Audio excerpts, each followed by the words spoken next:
Hi, this is Ed Weinberg, and this is the CTRE Investors interview. And today I'm going to be interviewing Sean Wilder about short sales. But first, we get to introduce ourselves. So a little bit about me. My name's Ed Weinberg. I am a real estate agent with Keller Williams. I've also been an investor for many years, and I run CTRE Investors. Letitia, tell me, what do you do? And I think you mentioned that you had some sort of a flip that you just put on the market. Hi, this is Letitia. No, I don't have a flip. I am a investor and I do own a couple properties that I purchased many years ago, and I went to Connecticut about 5 or 6 years ago, and I'm currently looking to purchase more investment properties and do some rehabs and flips. I've been looking in mainly the New Haven market for the last probably 4 or 5 months. Haven't had much luck. Been outbid a few times on properties, and I'm just pushing forward, keep trying, and hopefully I'll get something soon. Okay, well, don't worry about being outbid. That meant somebody else made a mistake that you didn't. That's a good way to put it. It's the way to put it. Anyway, Sean, tell me about what you do, who you are, where you came from. How did you get into what you're doing now? But first, just give a little background for us. Okay. Yeah, so my name's Sean Wilder. Our company name is Lawsmith Services. I'm a licensed debt negotiator in Connecticut. Here you do need to be licensed to negotiate short sales for a fee. I'm also a licensed real estate agent in Connecticut and Massachusetts. In addition, I'm a licensed mortgage loan originator, which is another license I need to have in order to be paid to negotiate short sales in Connecticut. Got into short sales back in 2008 as a real estate agent. Traveled the country seeking out specific trainings that were mostly aimed towards investors and doing short sale flips at that time in order to learn how to negotiate short sales. And started marketing for them as a real estate agent. Quickly realized that you couldn't do more than a handful at one time without driving yourself nuts being a real estate agent and the short sale negotiator, and just went out on our own and formed a separate third-party debt negotiation company so that we could negotiate for any real estate agent with their listing, and stepped away from the real estate agent part of things. Still maintain my license, but I don't, actively go out there and list or sell properties. We just strictly do short sale negotiation. We're now an office of 7. We're in the office Monday through Friday, negotiating short sales. We manage an active caseload of over 300 active short sales, and we close about 250 a year. Okay, well, that's impressive. So why don't we, just for people who might not know, what's a short sale? So short sales when the homeowner needs to sell their property, but the current market value will not bring an offer that's high enough to pay off all the outstanding debts that are attached to the property and their closing costs. So it could be their mortgages, could be other liens that are attached, like judgment liens, that type of thing. So we negotiate with those lien holders to accept less than what they're owed to allow that homeowner to sell the property, get those liens released, and be able to give clean title to the buyer. Okay. I just heard somebody else chime in. Do you want to introduce yourself?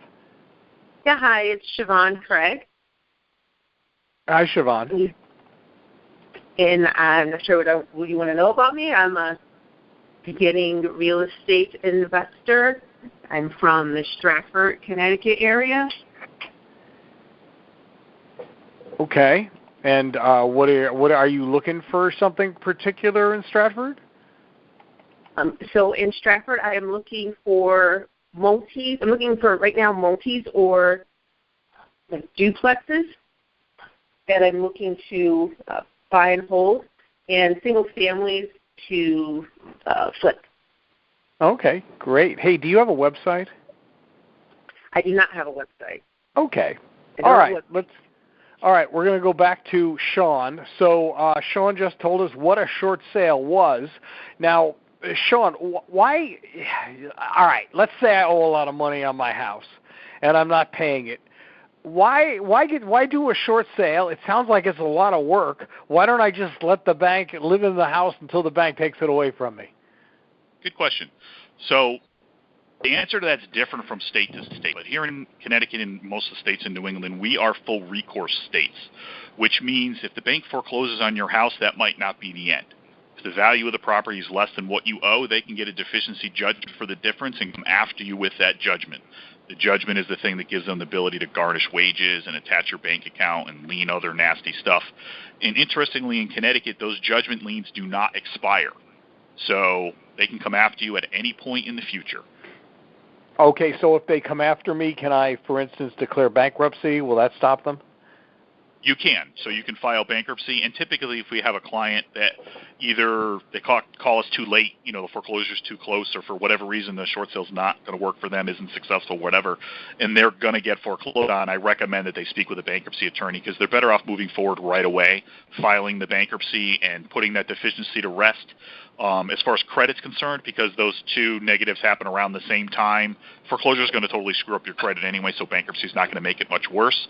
But it puts a total end to that horror story, and they can move on, versus, say, 5 years from now, the bank tries to pursue them for the difference, and now they're trying to file for bankruptcy. Well, maybe they've rebounded financially, and now they don't qualify for bankruptcy. And even if they do, they're going to throw their credit back a long way, where if they had just done the bankruptcy at the time of the foreclosure, they would have been better off. And so the comparison with a short sale is typically the bank's agreeing to forgive the deficiency. So in most cases, the homeowner is able to sell the property, the bank agrees to pay the standard closing costs from the sales proceeds, forgives the loss amount, and lets the homeowner move on, and it's all over and done, and there's no monkey on their back.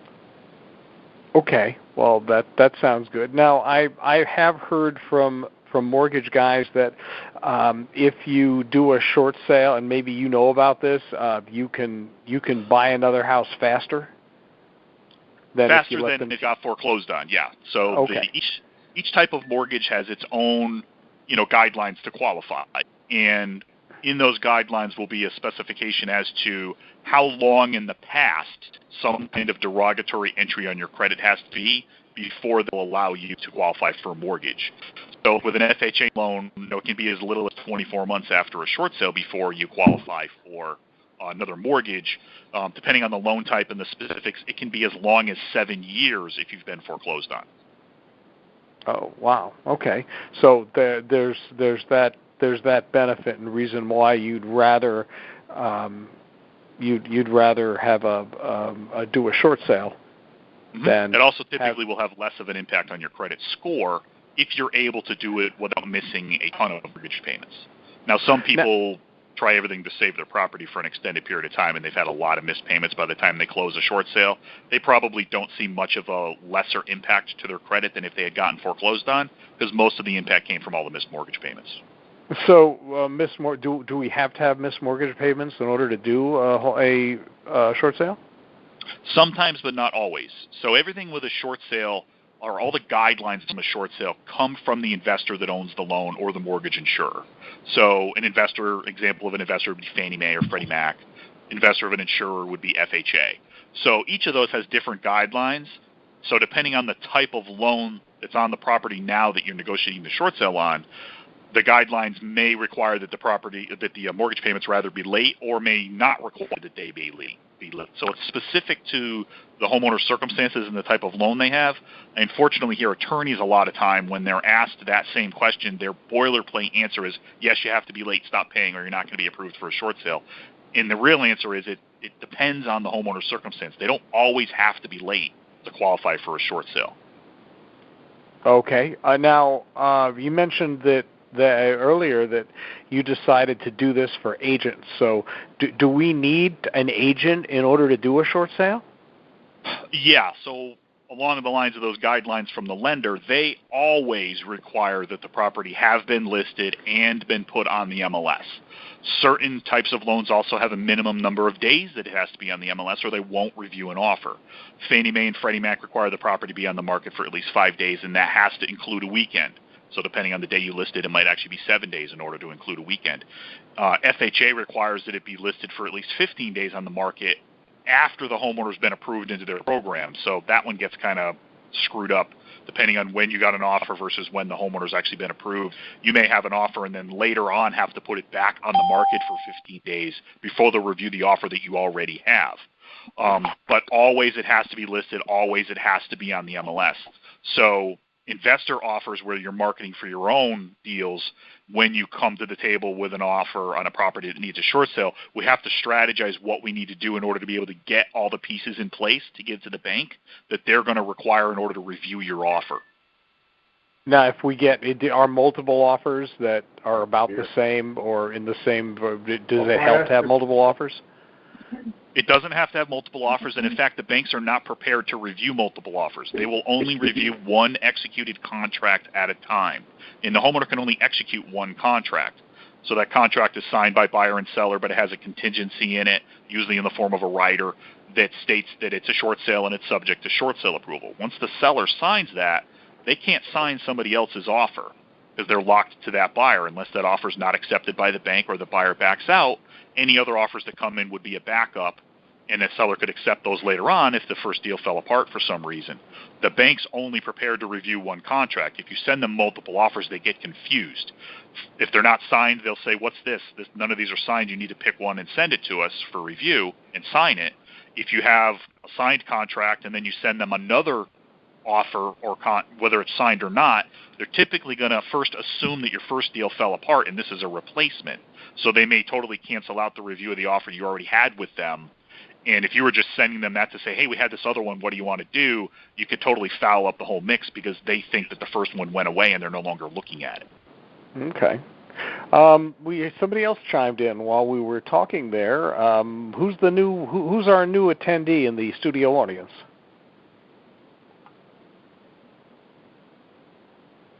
Okay, you could remain anonymous if you like.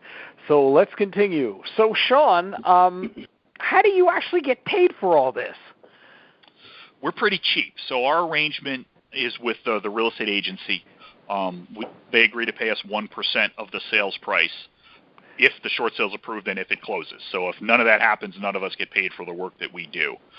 There are other ways that we could get paid where we could actually get paid more.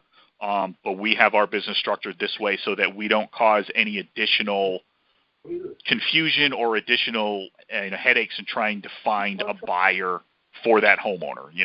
Here in Connecticut, we are highly regulated by the Department of Banking, so we could say charge the buyer a negotiation fee and say, our fee's $3,000 or whatever it is. And if it's a property that's just listed with a real estate agent and they're marketing it on the MLS, not every buyer would be able to do that, especially if it's a low down payment, first-time home buyer, FHA, something like that. It'd be very difficult for them to be able to come to the table with an additional fee on top of their down payment and their closing costs. And that's not in the seller's best interest to have that kind of situation when they just need an offer that can get approved and can close to get them out of their problem. So the real estate agents are going to be paid a commission. If we weren't involved, they probably would be the ones who would have to try to fumble through this process to try to get short sale approval. So typically they don't have an issue hiring us to do it. We tell them to get a 6% listing. The vast majority of the time we can get 6% commission approved. Our fee to them is 1%, so they're planning on splitting 5.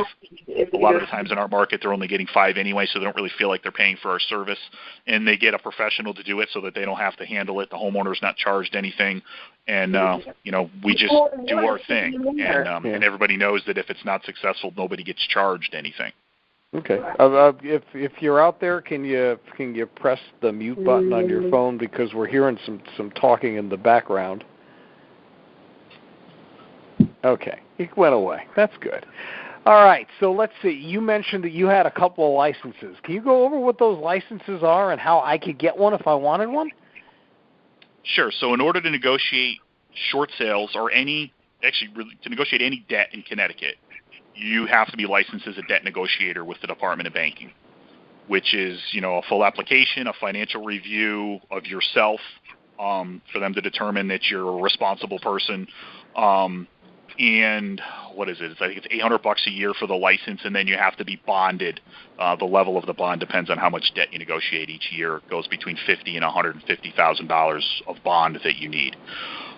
So that's just to be a debt negotiator. If you want to negotiate debt on a mortgage, you additionally have to be a licensed loan originator in the state of Connecticut, which is it's not unique to the state, but what's unique is that I don't have to be a mortgage broker in order to have a loan originator's license. The debt negotiation licensing started in 2009, and then in 2011, the banking laws were changed due to the Dodd-Frank Act, and the definition of loan origination now includes negotiating the terms of an existing mortgage, which was really intended to loop in loan modification companies. But because of that, what we do is consider negotiating the terms of an existing mortgage. We have to have a loan originator's license, but they allowed the debt negotiation company to sponsor the debt negotiator to get their loan originator's license, where otherwise you'd have to be a mortgage brokerage in order to be able to get a loan originator's license.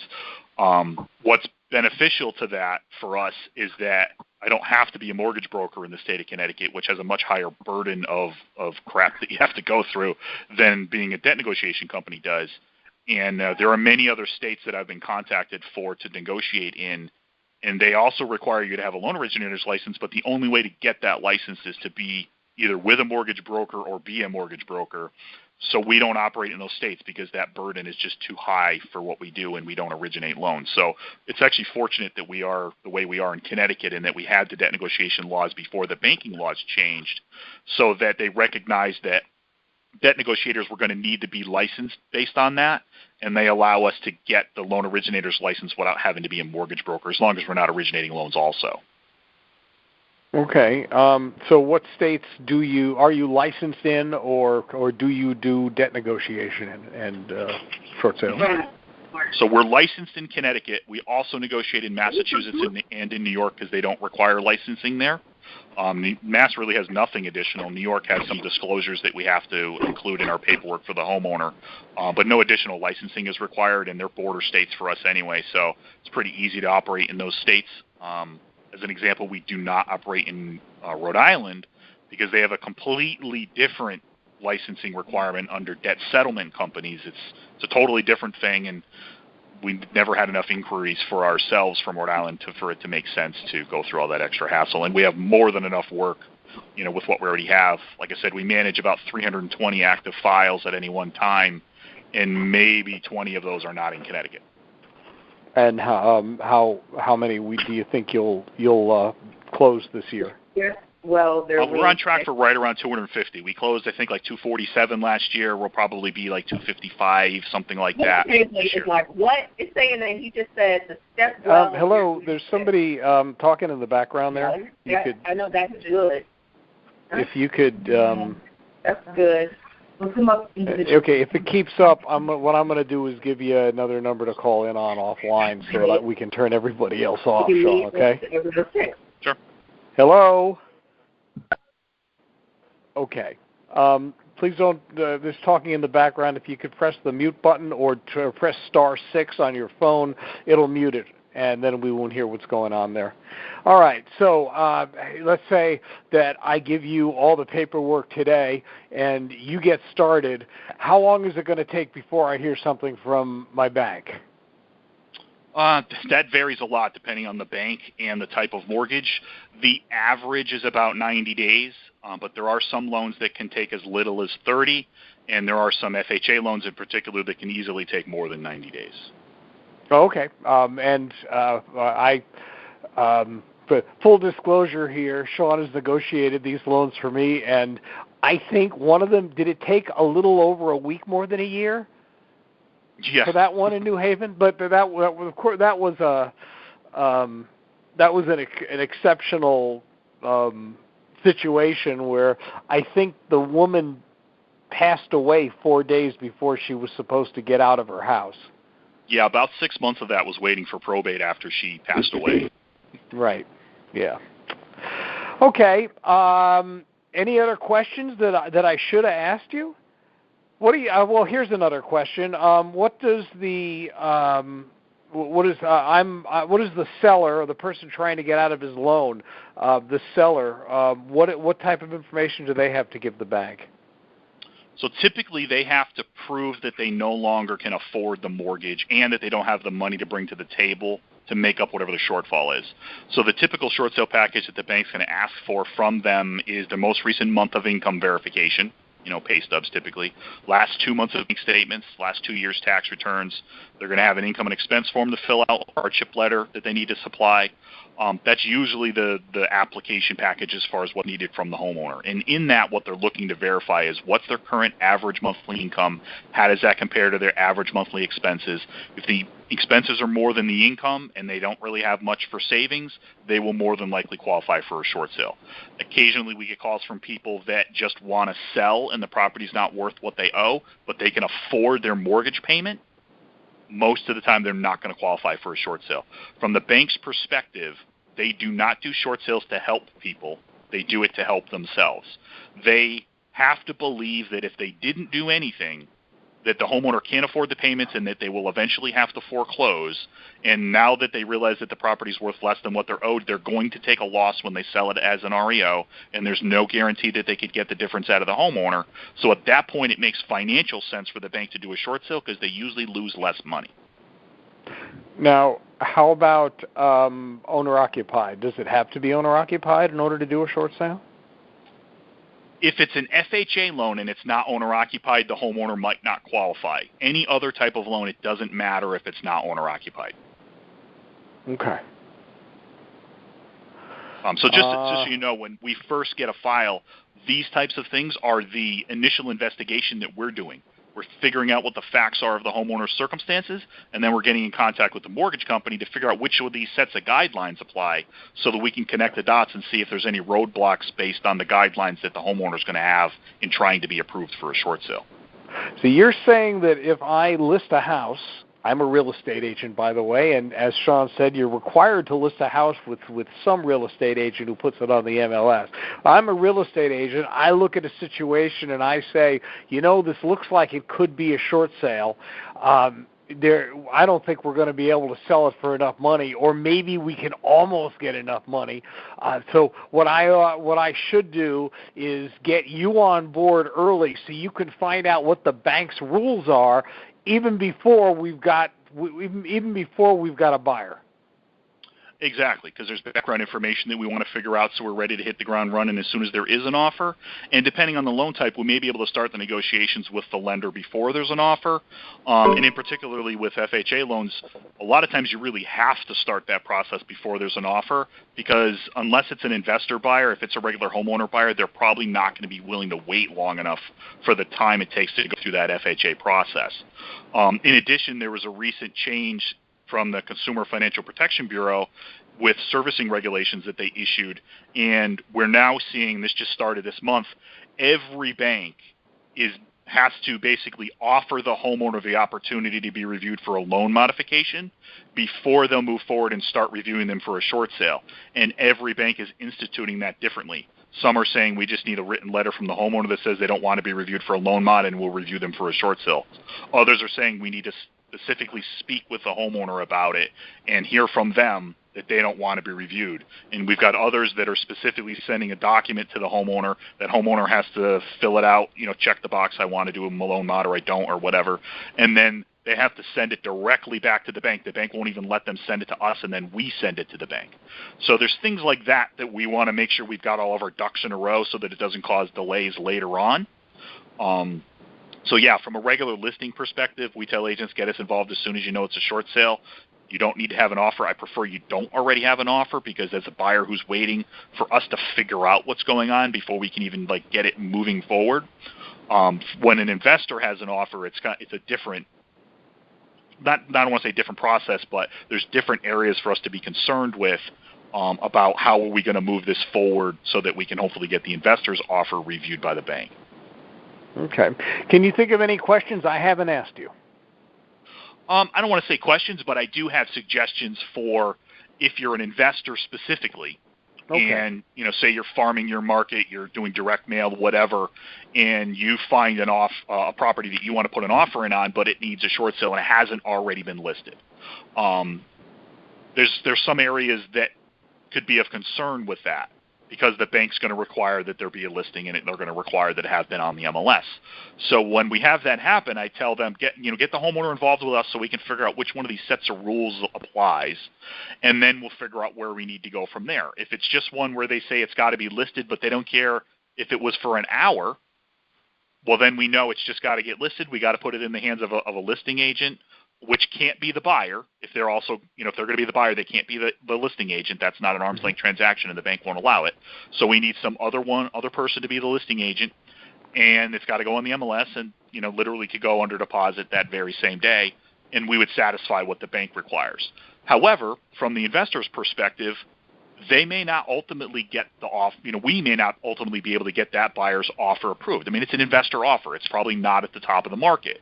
So along that thought process, we want to see, well, what can we do for the investor so that if they're ultimately not able to be the buyer because the bank will not approve their offer, but now we know what the bank will accept, and maybe the homeowner can put it back on active and find a regular homeowner buyer or a 203K buyer or something along those lines. Is there a way for the investor to still monetize that lead that they initially generated to begin with? So ideally, if the buyer happens to be a licensed real estate agent, they can have a referral agreement with the listing agent that they refer it to, so that if their offer is not the one that's approved and they have to back out as the buyer and that moves forward and then somebody else presents an offer that the bank does accept, that initial investor that formulated that lead gets a referral fee back, and that helps to pay, for your marketing and whatnot. And that way you're monetizing that deal, and you're setting yourself up for that from the beginning, so that if it happens to be that your offer is not the successful one that gets approved, you're still getting a piece back of it if it does end up closing with somebody else, because you had that referral fee agreement, in place from the beginning.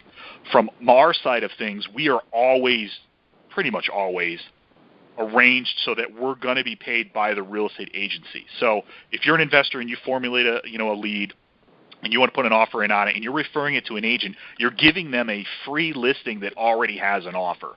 If that gets approved and closes, they did nothing. They didn't generate the listing. They didn't generate the buyer. It was basically dropped in their lap. So they're loving it all day long, paying a referral fee back. If that doesn't happen and has to go back on active, it was still a free listing that they didn't have to do anything with. They're just putting it back on active on the MLS. And you're probably going to have a recurring relationship with that agent if you have a good relationship with them, if you get other leads like that in the future. But from our side of things, because of the regulations that we deal with, the homeowner is the first priority that we have to be working with. We basically have a fiduciary duty to them. So we always want to get whatever offers on the table approved, but we also want to keep in mind that if it's an investor offer, because of the price of that offer, it may not ultimately be accepted, and we need to be able to stay with the homeowner to negotiate another offer if it's received off of putting it back on the market. So we still, even in an investor scenario, will typically have a regular agreement with the listing agent where the listing agency is going to pay for our negotiation services if it's approved, whether it's the investor's offer or whether it ends up being somebody else's offer later on. So that way, if the investor's offer is not able to be accepted, if we cannot convince the bank to accept that offer and it has to go back on the market, we don't have to say, sorry, homeowner, we can't help you anymore, because that investor was the one that was going to pay us. So right. We have no way of being paid now. We're already set up from the beginning that we can still work with the agent, we can still work with the homeowner, we can still move it forward, and you were the one as the investor that brought all of that to the table for that homeowner. So even if you're not able to be the one to ultimately buy it, you still have a very good relationship with them because you're the one who put them in the situation to hopefully still find a solution out of their problem. And they're still going to love you and give your name out and that type of thing in the future. And we weren't in a situation where we had to kind of drop them or refigure something out on how we were going to be able to continue to move forward with them to hopefully still find a solution for them to avoid foreclosure. Okay, so the bank is going to send out an appraiser to determine what the house is worth? Either an appraiser or a real estate agent to do a broker's price opinion. So typically, not always, depends on the loan type, but typically what you see is if you just have a listing, and it's not an investor situation, if you just have a listing and you contact the bank, they're going to say, okay, yeah, we're willing to review a short sale. Go get an offer and then come back and apply for the short sale. And then you go, well, what will you accept? What we should list it for? They're like, oh, we don't get involved with that. You need to get the highest offer you can get and then come back with the application for the homeowner, and we'll review it at that time. So you go get an offer, get the highest offer that you can. We submit the full application with the homeowner, send everything to the bank, and then they're going to order a value to compare that offer to. If ultimately they don't like the price, they're going to counter the offer in most cases. If the buyer can't come up or we can't convince the bank that their value was wrong and get them to come down on their number, that deal may not go through, and then when you go back on the market, or if you have to go back on the market, at that point you know what the bank's looking for. It would be nice if they would just do that ahead of time and give you that guidance, but they don't. So the bank sends out an appraiser. The appraiser appraises the house. It appraises too high. The bank says, no, we don't want X dollars. We want X plus $30,000. Can you come back and justify what work was necessary in the house in order to bring it up to a certain standard so that you can still negotiate with them even though the number you're giving them is less than what the appraiser said? Yeah, that's what we call a value dispute, where we're trying to send them information to show them why we think the value that they received was not accurate to begin with. Now, one of my biggest pieces of recommendations that I give investors that are trying to do flips, which obviously typically the property needs a whole bunch of work, is that when you submit your offer on that property, you get your contractors to give you written quotes, like retail quotes, for the work that needs to be done, so that when the bank initially sends somebody out to do that value, we can give that information to that person. We always recommend that the agent, or in the case of an investor, it can even be the investor, meet the person, whether it be an appraiser or the broker, the BPO agent, at the property, bring comps that they think are correct for the property, point out the things that are wrong with it, and particularly if repairs are needed, have repair quotes to give them so that they can justify adjustments that they make in their report to the comps that are available, because it's very possible that the comps they're using don't need those repairs. So if that's done, the likelihood of them having an unrealistic value based on condition is not as high. But if it still happens, we still use that same information to go back at them and say, we don't think your value took into account that the roof is leaking and the heating system's not working and it's got frozen pipes and all that stuff, and we give them color photos of those issues, repair quotes for those issues. That's actually where investor offers are typically a little bit easier to work with, because the investor's usually prepared to get that information without a whole lot of difficulty. They're already working with contractors, they're already planning on getting repairs done. When you have a homeowner that's trying to put in an offer on a property that needs work like that, they're not as prepared to quickly go out and get that type of information, and usually they don't want to do the legwork up front, so they're doing it after we've already gotten a bad counteroffer from the bank, and now they're trying to scramble to put contractor quotes together for the issues that they say are wrong with the property. And it's better to have given that information to the person who did the value first, and hopefully they properly account for it, and you never have a bad value to dispute to begin with, than it is to try to dispute a value that the bank paid somebody to give them and they consider to be gold. Okay. All right. Anything else you want to add? And then we'll wrap things up. I don't think so. I mean, that's pretty much, in a nutshell, that's how the short sale process goes, and some good nuggets for investors. Okay. So we can find you at what website? It's ctlms.com. And what's your telephone number? 860-265-3727. Okay, great. Well, thank you very much for telling us all about short sales, Sean. This has been the CTRE Investor Interview. And does anybody who's here have any questions for Sean? Okay, no questions. Coming attractions. In 2 weeks, I'm going to be interviewing Vinol Fountain. He's an attorney at, where is he? At Hirsch and Levy in Bridgeport, and they're one of the top eviction attorneys in the state. As a matter of fact, the original founder of the company wrote the rules for housing court back when they were formulating housing court back in the 80s. So that should be a great talk when in another 2 weeks, and I believe that's going to be on November 2nd. So we'll see everybody then, and thanks for joining us. Thanks, Ed. Thanks, Ed.